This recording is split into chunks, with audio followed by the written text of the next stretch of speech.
What's up guys, Matt Hall here from the Network Marketing Mastery Podcast, and in this quick tutorial I'm going to share with you how to set focus and exposure in your iPhone when you're taking iPhone photos so that you can take way higher quality photos. Okay, this video is companion to one of my podcast episodes, episode 132, about how to take stunning iPhone photos. And so I'm going to share with you just a couple things here. Right now I'm in my at my house. It's early in the morning, so the lighting in the house is not great, and I want to show you how you could take pictures even in bad lighting and kind of make it better. So what I have as a prop here right now is just these are some affirmation cards that a good friend of mine, Quinn Curtis, has created for entrepreneurs. And so, I just thought this is a good example. I'll just throw these up here. And if anybody were to be taking a photo early in the morning, you want to get it up on social media, but the lighting's not great. Here's a quick tip that's going to help you out. So most of you know how to set focus. You're just going to tap on the screen and it's going to bring that little box right in the center of focus where you want to focus the image. So when you tap, the cool thing is most people don't know this, that's setting focus. To change the exposure, so to change kind of the light ratio in your photo, you're going to click the focus and then you're going to drag up or down. And just keep dragging your finger down if you want it to go darker. Okay, you can go super dark, or drag it up. Let me just reset it. Or drag it up here, and it's going to brighten it up, right? So you can go to the extremes, obviously, and then it wouldn't look good. But in this scenario, the normal is kind of dark, right? Where it is right now because of the time of day. But if I click, and then if I just brighten it up a little bit, right, I can get a much better quality image, right? Something that looks way better in this lighting. And this isn't an ideal situation. I probably should have given you guys, I don't know, a better example and prepared more, but I just want to show you how the settings work, okay? So you can take this and run with it and play with it how you'd like, but imagine that you're taking a photo with your team late at night and you want it to look good. Well, you can actually brighten up the image by changing the exposure, okay?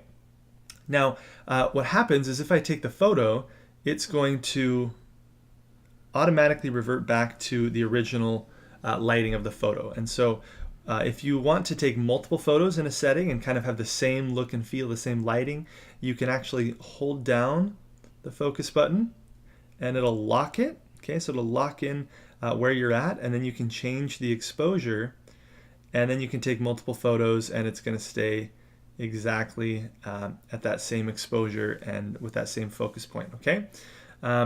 So that's how you lock it, if you'd like to lock it. And I think that's pretty much it. I did mention in the podcast the HDR setting. This is if you want to have more focus. This is more for when you're doing like landscape photos outside and stuff like that. But you can basically get more detail out of the background of images. And that's kind of an advanced strategy. But this in this tutorial, I just wanted to show you guys mainly the focus and exposure. And one other thing I guess that I'll show you that I did talk about in the podcast is let's say that you have like a moving object in your image. Like maybe somebody's walking the stage at your company convention, right? And you want to catch them walking the stage at the perfect time. Sometimes people will do a video and then take a screenshot to get the best image, but then that image is a little bit blurry because it came from the video, so it's not as high of a quality, right? But you can do a burst of photos, which a lot of people don't know. If you just hold down the button to take a picture, so if I move my hand and then if I just hold this down, you can see it's taking a bunch of pictures, right? So maybe I'm like walking here.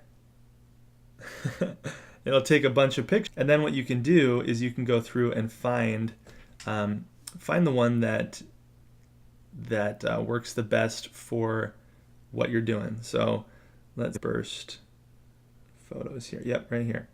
So let's see.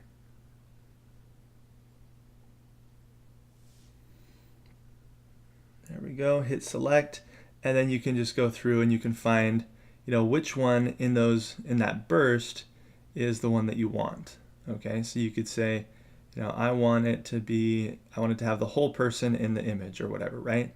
So that's what a burst photo does. Again, this is a terrible example just with my hand, but I just want to show you guys how that works, okay? So those are a few settings. At the very least, play around with your focus and exposure over the next couple days, and look forward to seeing much higher quality images from all you guys in the future. Keep rocking it in your businesses, and I'll talk to you later.